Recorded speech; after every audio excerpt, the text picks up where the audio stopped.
சபை ஆண்டவர் வேலை செய்கிறாரு. எல்லா சபைகளும் சபைகள் அல்ல. எது சபை ஆத்துமாவை மனவாட்டியாய் மாற்றி நிற்க வைக்கிறோ அதுதான் ஆண்டவருடைய மனவாட்டின் சபை. அந்த சபை தான் எழுப்புதல் வித்தாக இருக்கும். இல்லையா? இன்றைக்கி சில உபதேசங்கள்லாம் கேட்கும்போது ஒரு மாதிரி இரிட்டேட் ஆகுது. என்னென்னா, ஆண்டவர் உன்னை ஆசீர்வதிக்கிறார், உனக்கு நன்மை செய்கிறது தான். அந்த சபைகளை எல்லாம் பிரசங்கமாக இதுதான். அவங்ககிட்ட போய் அந்தி கிறிஸ்து யாருன்னா, அந்தி கிறிஸ்துனா யாருன்னு கேட்குறான். அந்தி கிறிஸ்துனா யாருன்னு அவங்களுக்கு தெரியல. சாத்தான் யாருன்னு தெரியல. அவனை பொறுத்த வரைக்கும் நான் நல்லா இருக்கணும், நான் சுகமாக இருக்கணும், நான் விடுதலையாக இருக்கணும்.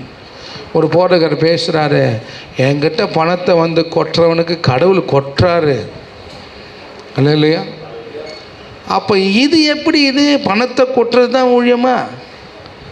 பணம் இருந்தால் பரலோகம் போயிட முடியுமா? பரிசுத்த ஆவி இருந்தால் பணத்தை வச்சு பரிசுத்த ஆவி வாங்கலைன்னா உன் பணம் உன்னோட நாசமாக போகக்கூடாது.